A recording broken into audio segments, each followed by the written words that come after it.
This is Marketing Careers Uncovered, and I'm Dave Hayward. Plenty of agencies start out with a flashy website and a pitch deck. My guest today, Amy Walters, has built Bloomify from the ground up through side gigs, a few late nights, and some proper graft. And now she's rebranding it from the inside out too, and taking us along for the ride. So alongside hearing how she's got to this point in her career, we'll be getting into why she's rebranding, how she's approaching the work, and most importantly, why this is beyond just a fresh logo and a shiny new strapline. And also, we'll get under the skin of how to identify when a rebrand is actually worth doing versus just being a bit of a distraction dressed up as strategy.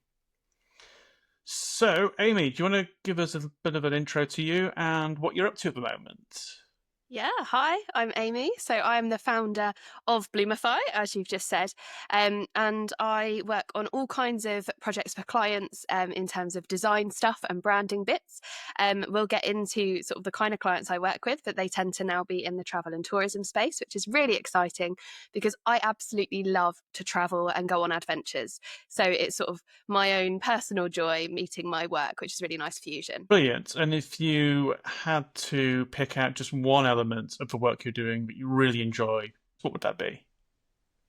Honestly, my absolutely favourite bit of the work that I do is hearing the stories of the businesses that I work with and the people that I work with. So if they're solopreneurs, it's hearing why they started their business, what the core kind of what kick-started it, what drives them, like why they do it. And then if it's sort of part of a bigger team, hearing their sort of personal passions and the team passions as well as the vision and mission of the business. So really getting into the why is one of my joys, even though that's not necessarily the design itself and like the branding itself, it fuels all of that. Yeah, and it's really important to get really under the skin of that and inject that into the work that's being done and that ultimately goes out to the wider world. Yeah, definitely. And what about the cloud to the silver lining? The bits that are slightly more challenging, perhaps. What are they? Yeah, so challenging stuff can be anything from a designer's block.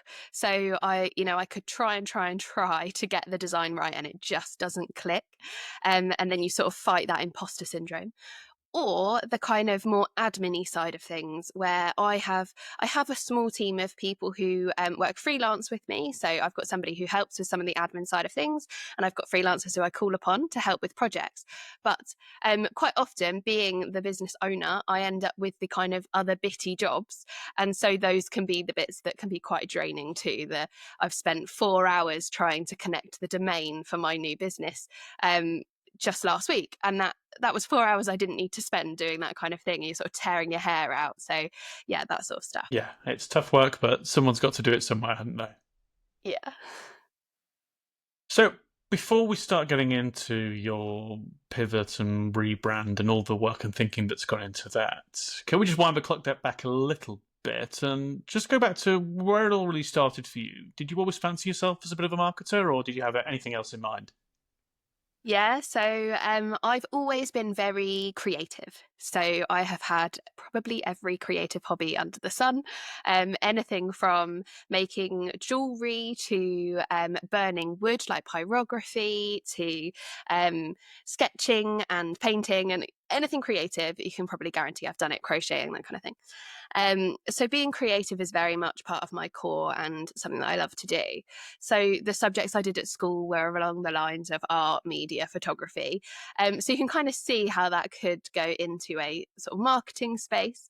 But it wasn't until I got to the end of school and I was being pushed into university that I realised actually I don't know what it is that I want to do to the point where I would commit to doing a course for 3 or 4 years. So I sort of questioned that and I stepped back and I took a couple of gap years. And it was in those gap years that I volunteered for some charities. And in the second gap year, I got put on some design work, and it was sort of design with a purpose. It wasn't just a hobby anymore. It was doing something that made a difference. And I got to kind of channel my creativity that way. And then I self-taught myself all of the kind of design programs from there, with the help of course, professionals that I was working with who would give me a hand. And then I'd kind of self-teach in between.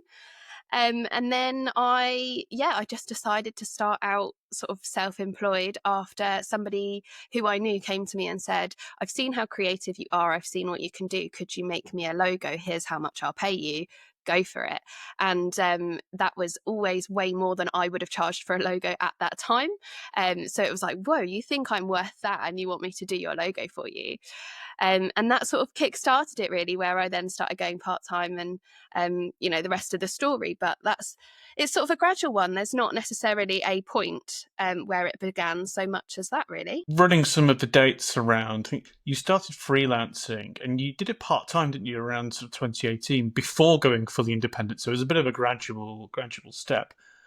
I guess I'm really keen to get under the skin of what actually made you take those first steps into freelancing while still working. And did you always have that goal of ultimately striking out on your own, or was it very much a being opportunistic and picking up work where you could? Yeah, so I think it definitely started as a more opportunistic thing. So that time that friend of mine came to me and said, "Will you design a logo?" That was in 2018, and so I did that for him, and then had a part-time job tutoring. So I love to teach, and even now I kind of run workshops and stuff under sort of the Bloomify brand because I just love teaching. But I was tutoring at the same time, and I basically kind of built up freelance bits on the side. So like you said, sort of waiting, seeing what came in. I had quite a few charity clients at the time because of all the charity work that I'd done in my gap years. People knew of me and sort of said, oh, could you do this? And of course I was doing it at a very low charity rate for them, which they're always pleased about. So I was doing that on the side, but I also, which is slightly wild card in this story, is I started selling illustrated products. So I used my hobbies that I was kind of doodling and learning how to sort of illustrate various things, and I put those onto products. So I created, my favorite is I created a little pin badge, made sure it was made in the UK, which is really hard to do for pin badges, very hard to find a factory that makes those in the UK. And I was just enjoying kind of tutoring, sort of a few hours, in the day. It wasn't like a full-time job at all. And then doing some freelance bits. And then when I wasn't busy with those, I was able to keep building up my product range and built quite a community on Instagram. I mean, nothing major, but sort of a community of people that I knew who were also doing similar stuff. And I was really enjoying it and kind of finding that for me, I'm somebody who has a few chronic conditions. So I have chronic fatigue and chronic pain. And being able to manage my own time in that way felt so much better than get up, go to work, become unwell. And, when I was working even just 3 or 4 days a week, I could make myself quite poorly by being out and about solidly for those working for somebody. So, doing that and kind of feeling really comfortable in that space meant that I sort of kept growing that until eventually went full time with it. So it was, I'd say probably more opportunistic, but I'm always someone with drive and ambition. So I'm sure there was part of me in there that had it as a goal of, I want to work for myself and build that up. Yeah, and it sounds like it was a little bit of an outlet as well. So what was your, let's call it the day job at that point in time? What were you doing alongside all of this, so all of these other wonderful things? Yeah, so after I'd left my tutoring job, I was working as a schools worker for a charity, and then COVID hit. So we're now to 2020, and because COVID hit, it changed how school workers worked. Of course, I couldn't go out and visit in schools. I was delivering assemblies and things like that. I couldn't do that anymore. So they swapped our roles around, and I was then employed as a digital media specialist. So on the side, I was doing very similar to the stuff I was doing freelance at that point. I was then no longer delivering assemblies in schools, but I was creating videos and editing those and putting those out online and building YouTube channels and websites and, all of the stuff that I can do now for clients. So that's what I was doing at the time. And it was that job that I was in when I then took the leap to go completely full freelance. So there's a moment here where the two worlds really start to converge and start to drive together. Was there a particular moment in time when you decided to go all in on freelancing? Can you recall when that happened? Yeah, so it was sort of after some difficulties in work. I'm not going to go into all of those with kind of workload and whatnot, as it goes when you're working for a kind of small business slash charity. So it was alongside that, but bigger than that was I'd spent a lot of time building my network. So by that point, I'd been part of a community called Digital Women, which I don't know if you've heard of Digital Women, but they are kind of a growing community of basically their mission is to help women who are wanting to start kind of freelancing or in digital careers, to give them the skills they need to then do that for themselves. And I'd been part of that community then for over a year and been really engaged as a founding member and kind of learnt from people who had been doing this for years. And so it was in all of those opportunities of meeting and speaking to those people alongside a sort of, this job doesn't feel right for me anymore, that sort of came together in that summer. So I left that job and went, okay, now's the time, now's the leap. I've been doing this by then just over 3 years on the side. So it had been gradual. And so I took that leap. But I didn't want to just go, stop this, start that. I needed a reset in the middle. So what I did is I took my little car. So we're talking now late 2021. Took my little white car around the UK and I went to see all of the people I know around the UK who I hadn't seen because of COVID. And I had 3 weeks of just road tripping on my own, outside of my comfort zone, because I'm someone that loves to travel with friends. And yeah, I really kind of reset so that I could start fresh with sort of a, right, I'm ready to do this now and I'm ready to work for myself. And it really sort of marked that for me. Brilliant. And yeah, one of the things that's interesting here, you talk about spending the time building a network. Can you just talk to me about some of the tangible things that you did to? Yeah, we talk quite a lot here around the importance of building a network. How do you actually go about that to the point where when you want to go out and do something by yourself, you've got people who know you and can recall you?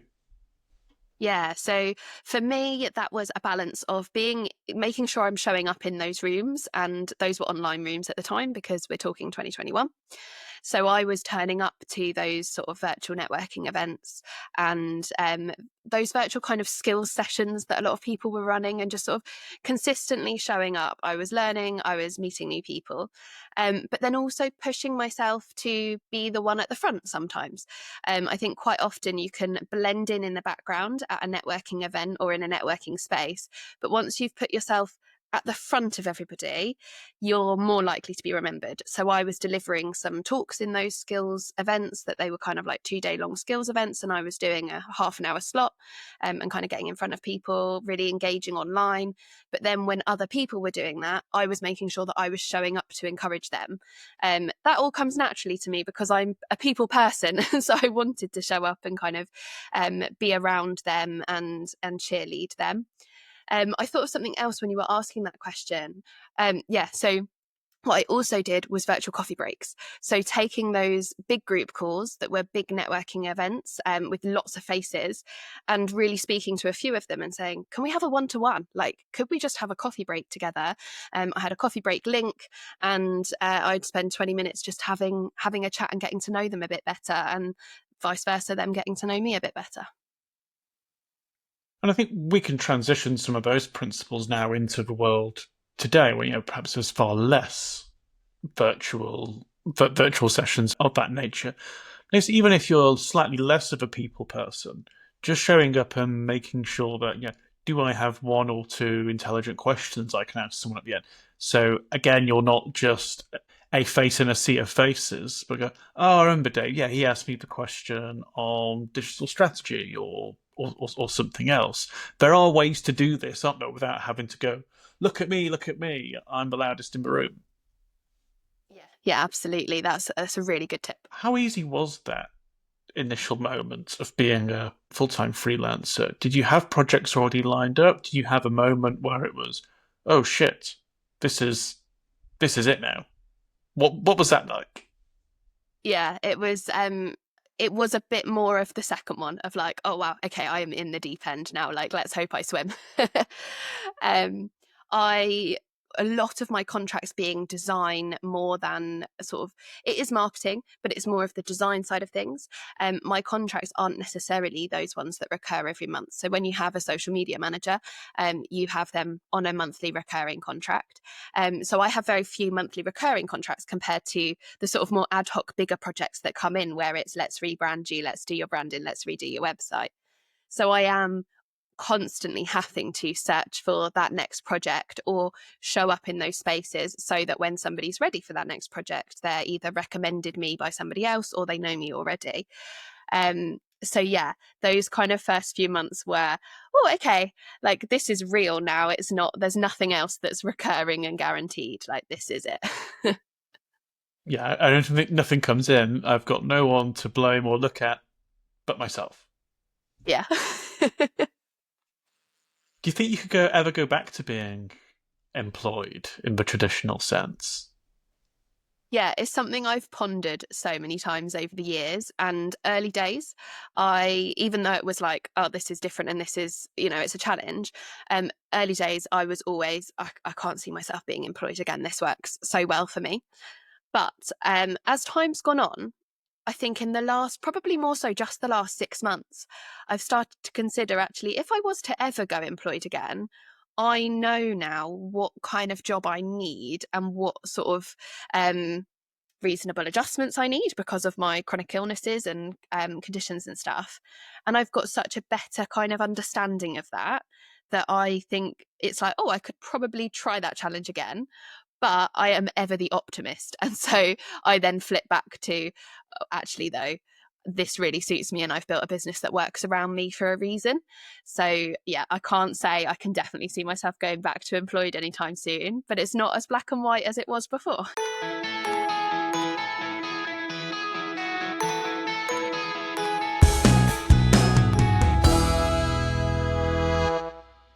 The bit I'm really excited to talk to you about is the fact that you are rebranding your business and you've styled it as a real time rebrand.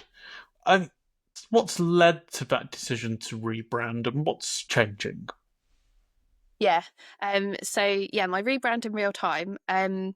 The decision to rebrand came from some coaching. So as a business owner, I've had a few different coaches throughout the years, and I invested in a coach who is very specifically a coach for design businesses and sort of solopreneurs in the design space who want to scale and grow in the least cringy sense of the word, because I hate those kind of buzzwords.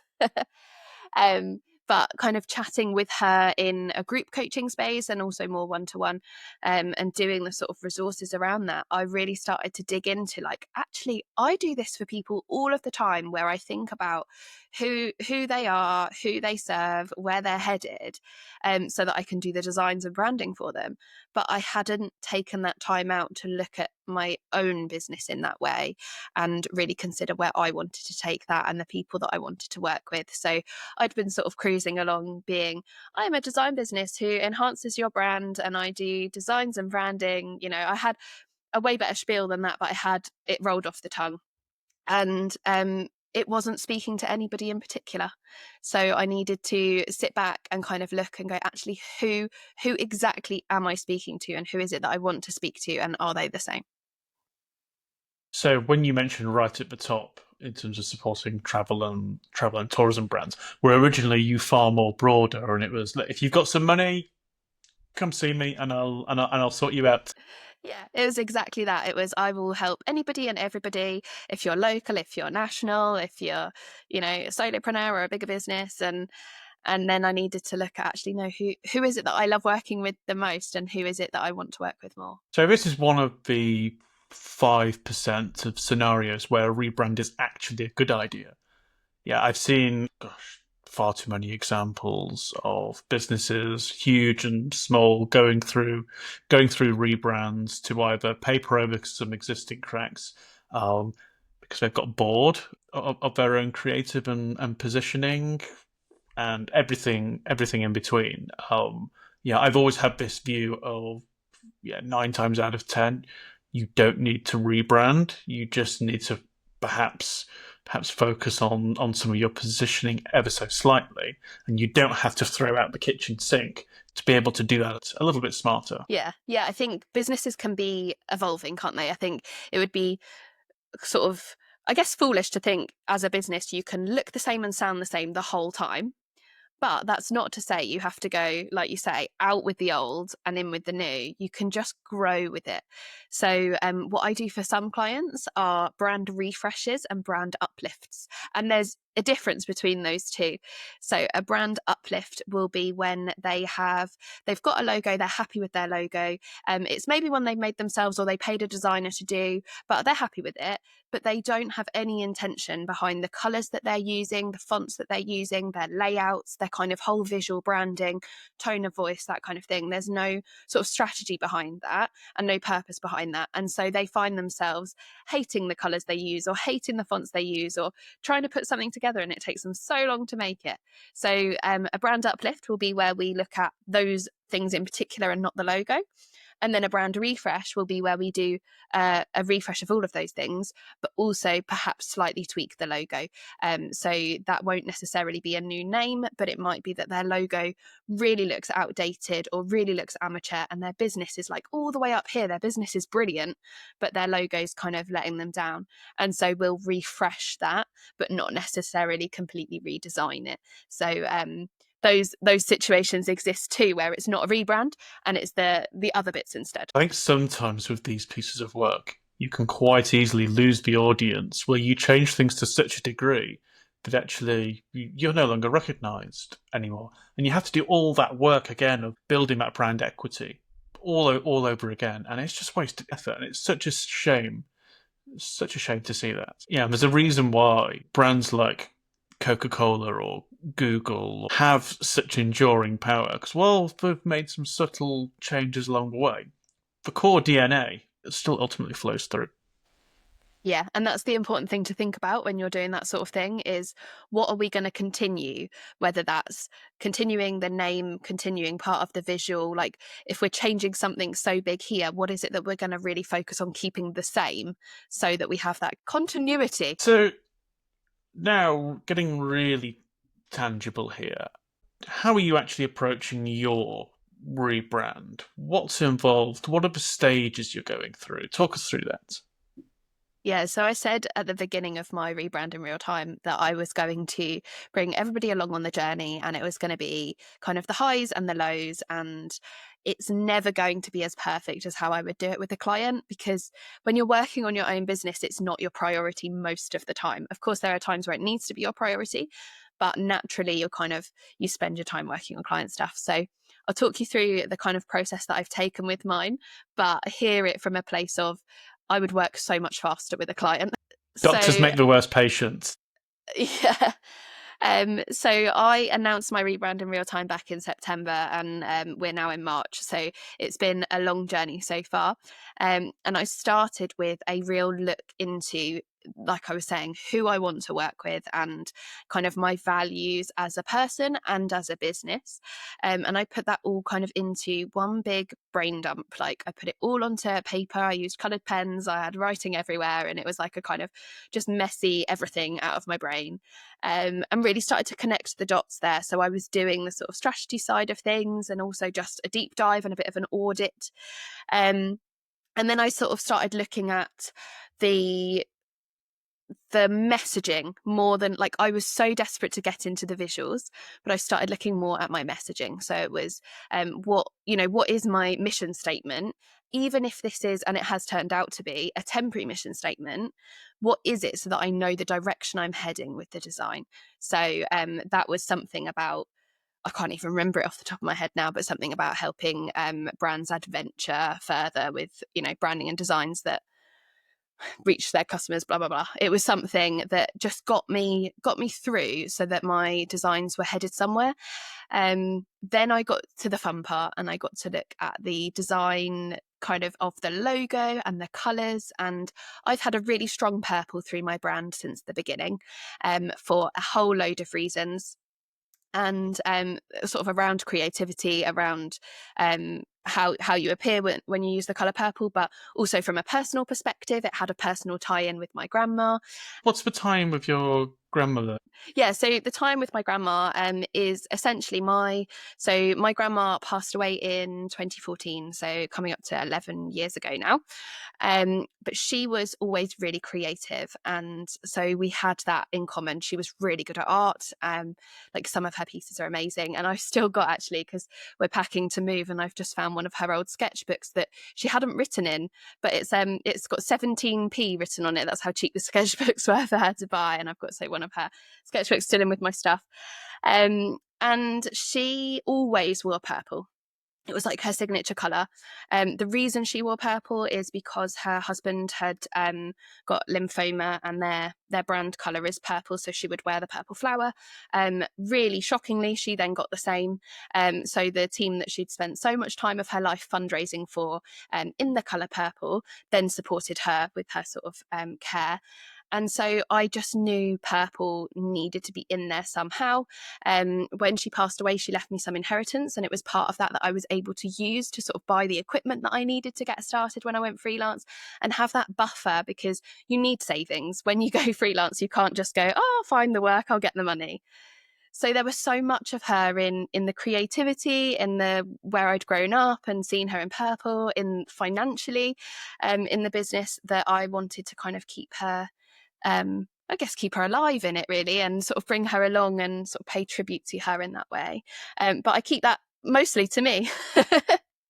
And it gives real meaning to the business and the story as well. You haven't just been through a Pantone chart and go, oh, do you know, I quite like the look of that. It's you and your family are in there and part of that fabric, which is really nice. And I imagine resonates when you share that story with clients and prospects. It's okay, I'm dealing with a normal, real human being here, not just a faceless business. Yeah, it's that sort of storytelling side of it. And then, of course, I had to make sure that the purple actually suited the business too. And there are so many sort of colour psychology reasons why purple is great for a creative business. But because I'm a family person, and I like my people, I like my crew, I just needed that to kind of to be in there. And alongside colours, I was considering how my logo looked. So I was doing that thing of, keep coming back to it, but that thing of consistency. How can I keep things consistent here? And I just used the same font that I'd used for Bloom Creative and the same colour. And I was like, okay, does that mean I'm done then?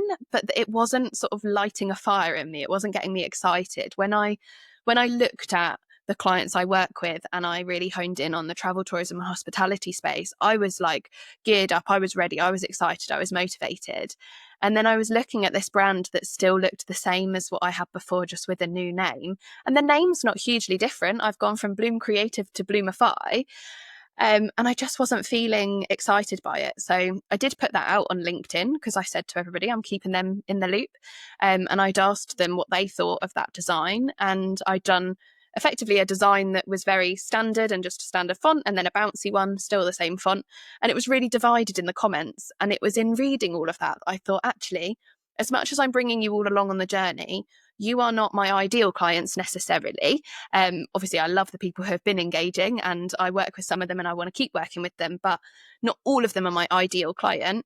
And also, they're not me. And I need to be excited by this too, because it's part of me and who I am, and what I deliver. So I sort of went away and I did a bit of a reset with design. And I told myself, if you were to create a colour palette that did not have the colour purple, what would it look like? And if you were to use a font that wasn't your font, what would that look like? And it wasn't until I stripped back the things that I knew ultimately I would probably still be keeping that I could then change it enough. And then I came up with a whole new colour palette, and I came up with a whole new design that I was really excited by. And I put it all together and brought the purple back in, and then it all clicked and it kind of fell into place. So I'm now at the point in my rebrand in real time where I've got my logo out there, that's locked in. I've got my colours locked in. I've got my messaging and all of that stuff locked in early days. And now I'm looking at website and refreshing all of the things that I have, like lead magnets and price guides and all that fun admin side of things. What's the client reaction been to this as you've gone along? Have you found they've given you feedback that's been quite surprising and useful? Going back to your point of, well, some of this feedback's great, but a lot of it's not coming from my ideal client. How's that working there? Yeah, so I am keeping my clients in the loop. I'm not sort of giving them absolutely every update there is, because they didn't sign up to that as clients. But at the end of each email that I do send to them, and I think it's only been one or two so far in the process, I put, just, if you want to hear more, you can follow me on socials, you can sign up to my mailing list, etc. So those that did want to keep in the loop more could then opt in. And the sort of, yeah, it's been a really interesting reaction. So quite a few clients they just see it and they're like, great, okay, and they don't need to reply, so they don't. Some clients have kind of questioned and they've come back and gone, interesting, why is it that you're changing your name? Or tell me more about that. And then that's opened conversation. And then some clients have come back, particularly when it's been a bit more visual change. So when I've announced my logo, for example, those are my clients that are on my mailing list saw that first, and so they replied and were really excited by it. And they had seen the one that had gone out on LinkedIn, which I wasn't happy with, and then they'd seen this one and they replied and they're like, I love it so much, like this is so brilliant. And I had so many of those kind of emails, which was really nice.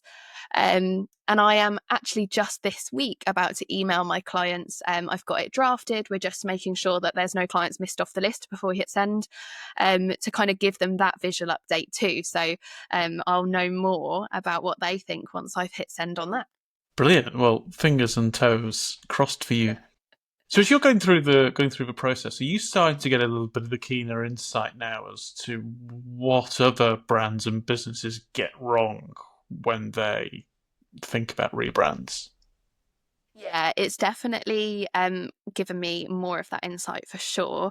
But it's also opened conversations with people who are either going through theirs right now with me, or have in the past, to kind of say like, well, yeah, I'll give you an example. So I'm rebranding somebody at the moment. I actually worked on her branding at the beginning, and this one is a rebrand for a whole load of reasons that makes it like a valid rebrand. And she kind of came to me and she was like, you get it though, don't you? Because you're going through it too. Like, I know that I can open up to you about the stuff that, like, I'm a bit behind on this part of it, or I'm this here, or, whatever. Like, she feels like she can have that conversation with me because she can see that I'm going through it too. And suddenly that makes me more relatable for her to kind of feel more comfortable in that space, because a rebrand can feel quite an uncomfortable change for those that don't like change. So yeah, it's done both. It's given me an insight, but also given me that empathy and opportunity to be empathetic to and with my clients. It also makes you think about other internal projects within our own businesses, but perhaps think about the value that both we could receive and give if we talked about them more publicly. There's a lesson here: share what you're doing, because the conversations and doors that it opens are unfathomable, but they're there. Yeah. We're always told, oh, keep trade secrets to yourself, and then you think you start keeping everything to yourself. But actually, when you talk, naturally you're going to brainstorm, you're going to come up with new ideas. You're not going to necessarily copy. I mean, if you are, that's really boring. Like, don't copy someone else. But you can be inspired by other people, or just be like, yeah, that's really rubbish too. Like, I found that hard as well. And then you kind of build a bit more of a business friendship than just a business transaction that it just feels too corporate.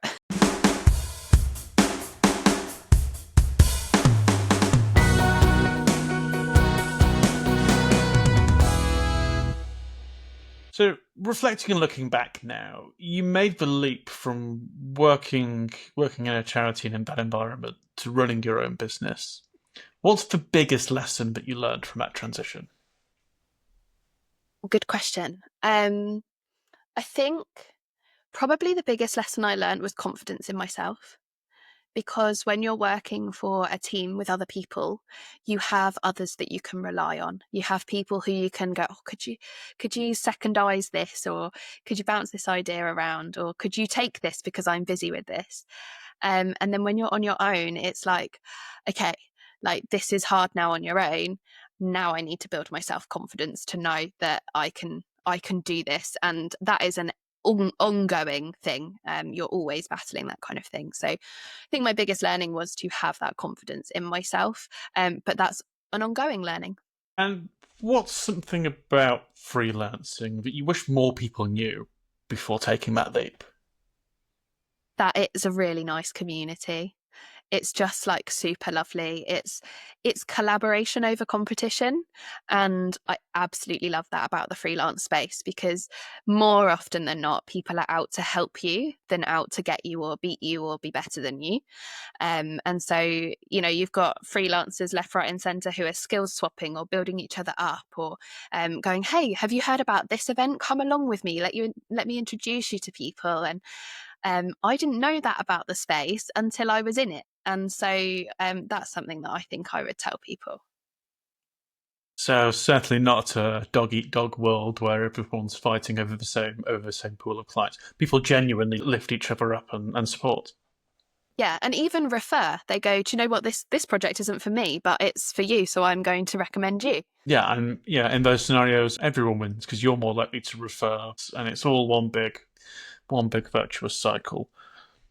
You've still got to work hard at building your network and community. That cannot be underestimated or overlooked, can it? You've Yeah, got to yeah. show up. You've got to start building networks and being someone who people know and recognise and attach you to the work that you're doing. Yeah. Amy's really good at. She's someone to talk to if I'm thinking about rebrand or design. You've always got to think about how you're positioning yourself. So it's marketing yourself as well, isn't it? It's the stuff you do for a client, but in your own context. Yeah, yeah, exactly that. Kind of building that community, building your reputation, and yeah. And then finally, if somebody's on the fence about going freelance, even having heard what a wonderful world it all is, what's the one piece of advice that you'd give? Can I give two? I'll allow two, just this once. Well, it's because I came into this thinking the piece of advice that I'm going to give you is kind of like around making sure that you've got that sort of financial safety blanket. And it's something that is so taboo for people to talk about money, but you really do need to have like 6 months worth of salary ready just in case the worst happens. And I came in thinking that's what I was going to say. But actually, I think as you were asking that question, more what came to mind for me was the stuff around like speaking to people in that space first, like get advice from the people who are doing it, and just have a conversation with them, because you've heard us say today it's a really friendly space. It's also a space where people will welcome you in even if you're not a freelancer, and say, "Sure, I'll tell you all about this world. I'll get you connected, and I'll share my, you know it's a roller coaster. I'll share my highs and lows with you so that you can know the highs to expect and the lows to expect, and be real with you." So I think actually my biggest piece of advice would be to speak to somebody either who you know or who you're brave enough to ask on LinkedIn and sort of say, "Hey, I'm thinking of doing this. Can I have a chat with you?" So many of us have a virtual coffee break link. We'll just ping it your way. You can book it in and you've got 20 minutes of our time. So yeah, I think speak to people in the space that you want to be in so that you can get into that space. Yes, I think you've got to really work through it and decide, is it right for me and is it the right time as well? And the two kind of have to meet. For every story of, well, I just dropped everything and it all worked out magically, there will be stories where that didn't quite go to plan. And they're probably not on LinkedIn to tell the tale. Yeah, no, definitely. And also so because I come from the kind of chronic illness space and I've got ADHD as well, there are a lot of entrepreneurs and people who run their own businesses who either have a chronic illness or are neurodiverse or both. And actually that's a challenge in itself, running a business with those things that can make something slightly unstable if your health's up and down, and just knowing by chatting to somebody first what it is that you can put in place to kind of have a bit of a safety net in that sense. have people who can hop in and help so that when you're poorly, your business keeps running, that sort of thing. I think, ultimately find somebody who perhaps looks a bit like you, so has the conditions that you have if that's why you're going freelance, or has the same sort of ambition and dreams as you have, and who's a bit further ahead than you, and have a little chat with them. Yeah, and the joy of the world today is finding and connecting with people who look and sound like you. It's never been easier. Brilliant. Well, thanks so much, Amy, for joining us today. Really appreciate that, and all the helpful tips and advice that you shared as well. Thank you so much for having me. No problem. And thanks to you for listening as well. If you enjoyed today's conversation, don't forget to hit that subscribe button for future episodes, leave a review, or share with your friends and colleagues, or anyone who will listen anywhere. And we'll see you next time.